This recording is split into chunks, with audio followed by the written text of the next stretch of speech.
सरकारी सूत्रों ने बुधवार को कहा कि लद्दाख में हुई हिंसा के मामले में राजनीति और निजी स्वार्थ से प्रेरित साजिश की बू आ रही है, लेकिन युवाओं को इसके लिए दोषी नहीं ठहराया जा सकता है। उन्होंने दावा किया कि लद्दाख और उसके युवा कुछ लोगों की संकीर्ण राजनीति और कार्यकर्ता सोनम वांगचुक की निजी महत्वाकांक्षाओं की भारी कीमत चुका रहे हैं। सरकारी बयान के मुताबिक लद्दाख में भीड़ के हमलों में 30 से अधिक पुलिस सीआरपीएफ जवान घायल हुए हैं। भीड़ पुलिस पर हमला कर रही थी। इसके बाद पुलिस ने आत्मरक्षा में गोलीबारी की, जिसमें कुछ लोगों के हताहत होने की खबर है।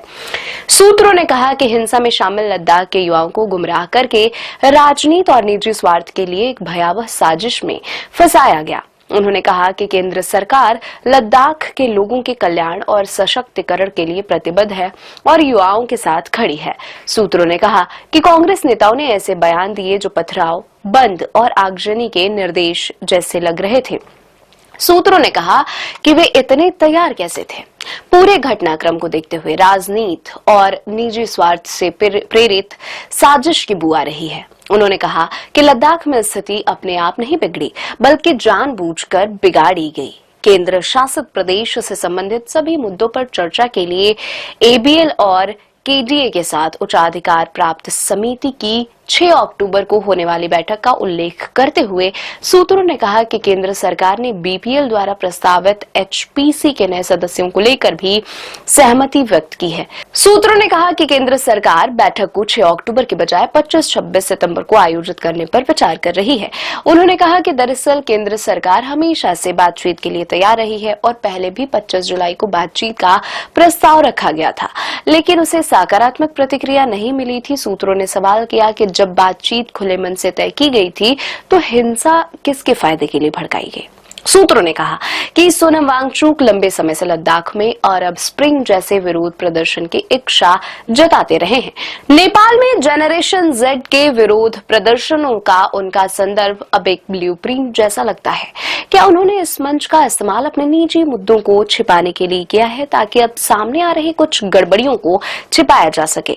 जलवायु कार्यकर्ता सोनम वांगचुक ने लेह में हुई हिंसा की घटनाओं पर बुधवार को दुख जताया और हिंसा के लिए जेन जेड के बीच बढ़ती हताशा को जिम्मेदार ठहराया है। अधिकारियों ने बताया कि लेह में हिंसक झड़पों पर 4 युवकों की मौत हो गई है। जेंजी वे युवा हैं जिनका जन्म 1997 से 2012 के बीच हुआ है। लद्दाख को राज्य का दर्जा देने और 6ठी अनुसूची के विस्तार की मांग को लेकर जारी आंदोलन के हिंसक रूप लेने के बाद प्रशासन ने लद्दाख के लेह जिले में भारतीय नागरिक सुरक्षा संहिता की धारा 163 के तहत निषेधाज्ञा लागू कर दी है। निषेधाज्ञा के तहत 5 या इससे अधिक व्यक्तियों के एकत्र होने पर प्रतिबंध लगा दिया गया है। आंदोलन के हिंसक रूप लेने के बाद वांगचुक ने 15 दिन से जारी अपनी भूख हड़ताल वापस ले ली है। घटनाक्रम का ब्यौरा देते हुए उन्होंने बताया कि बुधवार को बड़ी संख्या में जेन जेड युवा प्रदर्शन स्थल पर आए। उन्होंने बताया कि इसके बाद 2000 से 5000 युवा सड़कों पर उतर आए।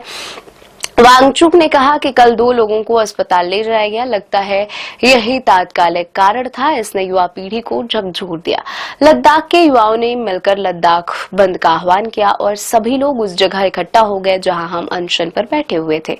उन्होंने कहा कि जैसे ही प्रार्थना और भाषणों के साथ कार्यक्रम आगे बढ़ रहा था, युवाओं का एक समूह नारे लगाते हुए बाहर निकला।